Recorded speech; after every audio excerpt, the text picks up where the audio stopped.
Okay, this video is what is science? And what I'm trying to do is help you to think in a more effective way so you can stay healthy and stay out of problems. So first of all, if the question is, why is it that you as a student of the vegan diet can cure more chronic disease patients than can the Ivy League?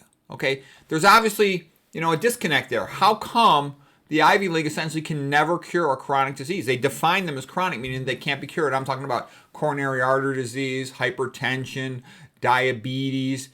And the reason is they don't know diet and toxicology. And diet and toxicology is at least 70% of disease. So if they don't know 70% of disease, what that means is you, as an individual, need to learn these things if you want to protect yourself from those diseases, because they can't do it. Okay, and so that's going to get into how come, if doctors and medical students and pre-meds are studying science and medicine so much, how come they don't know anything about chronic disease? They know very little about chronic disease. All right, so we're getting at an important point here. What is science? A couple quotes from Voltaire are helpful. Voltaire says, "It is dangerous to be right when the established are wrong." Yeah, if you contradict the so-called authorities, experts, you could get in trouble, okay? But in science, you should be allowed to have a contradictory opinion. Voltaire said, "I'm very fond of the truth, but not at all of martyrdom." And then Voltaire says, "I want my tailor and doctor to believe in God so they don't rob me." Okay, so that's Voltaire from 1700s in France. Okay, so why do I mention that? Because this is an important point. I want my tailor and my doctor to believe in God so they don't rob me. I can assure you, if they don't believe in God, there is a much, much, much higher risk they are going to rob you, okay? And science needs God a lot more than God needs science. So, again, old definitions of science would be things like you can do an experiment and then the results are reproducible. If you look at the modern journals in a widespread variety of fields, in the medical fields, in the chemistry, synthetic fields, the articles, what the results in those journals, they're not reproducible. They're not true. That's a big deal. Corporations have bought so many of the medical journals that they're just a joke. For example, if you go to the grocery store and you see a bunch of magazines about mutual funds, if you have a brain in your head, that's not really economic science. Those are advertisements. And it's the same thing with a medical journal. If you open it up, all those articles about drugs, that is not science. Those are advertisements. Typically that research is paid for by those companies. So you have to take that all with a grain of salt. Okay.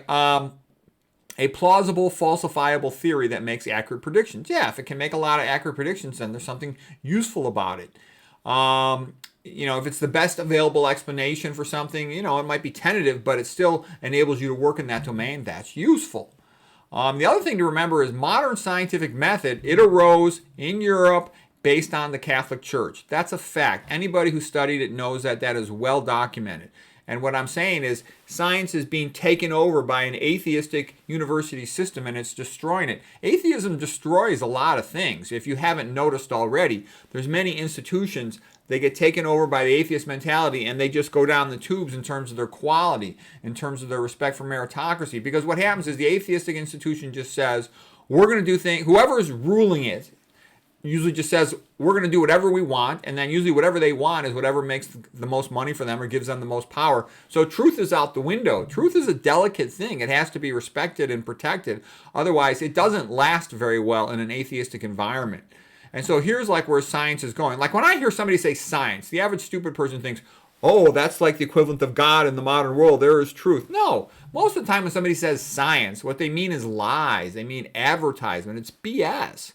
Okay, so pseudoscience is the fake so-called God of atheism. It's nonsense most of the time. Another example is I told you, in all these Ivy League schools, all their textbooks, they're all full of lies. Their atherosclerosis chapter, it's BS, okay? There's nothing about vegan diet in there. There's no mention of Kempner, of Ornish, of Esselstyn, okay?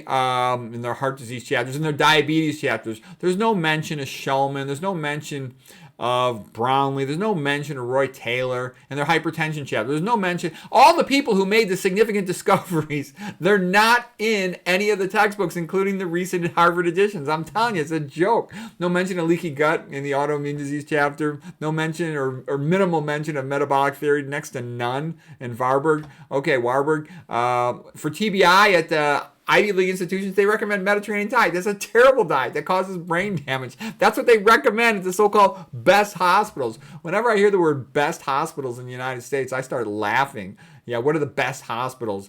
You know, they're going to say things like Cleveland Clinic, Mayo, Harvard. Okay, then go to those companies' websites and you will see endless crap and stuff that is not true at those hospital websites, the so-called best hospitals in America. Non-stop ignorance and lies, okay? And why is that? Well, if you screw up the Mediterranean diet, then you need drugs and surgery. That's profitable. That's money. So what I'm teaching you is you got to think for yourself, because if you don't think for yourself, you're going to get chumped by far most likely.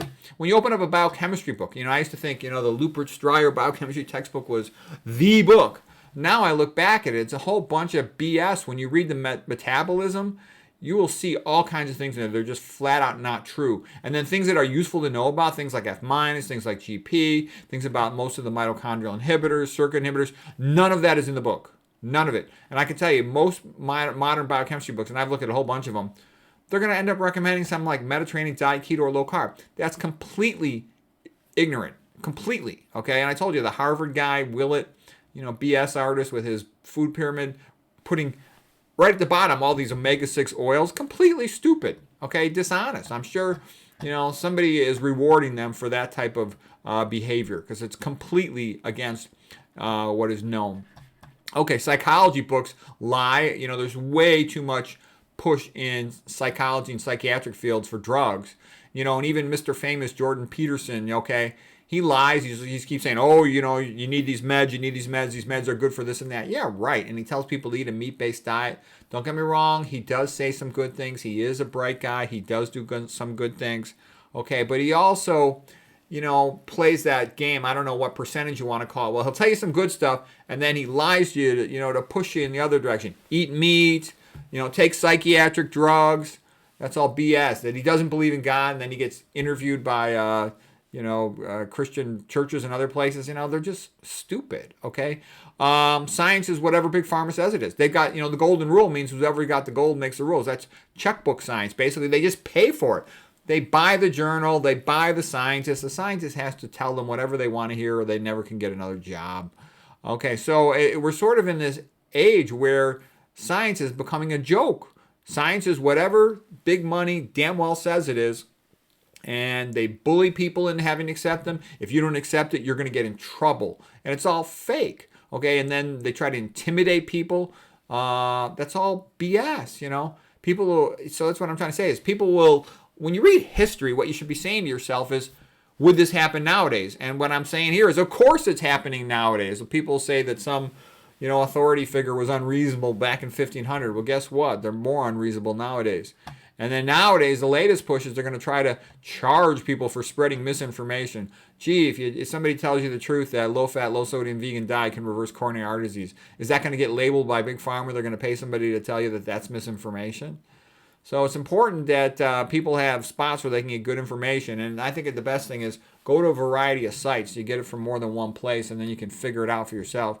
And this idea that the so-called experts, most of these so-called experts, they're just a bunch of phonies who are paid off to get grant money. If you work at an Ivy League school, you have to make, and you're in internal medicine or something, or related fields, internal medicine subspecialties, you're going to have to do whatever Big Pharma says, or you won't get any grant money, and then you'll lose your job there. And so what I'm saying is, it's been described that this is making so-called science like a Trojan horse to trick people. Basically, people think, oh, science, that means something's true. No, it doesn't. Usually it's BS. Okay, so anyways, I just giving you the heads up. Most of the time, when you hear somebody say this is based on science, you should know that there's a very good chance they're just making that upper line to you. And then if you say, well, it's based on science, give me some example. What's the research study? What were the results of the study? Does that correspond to other things, to epidemiology, to other historical events, to other things you can rationalize it? So this is important to know, because atheistic science is largely a dishonest joke.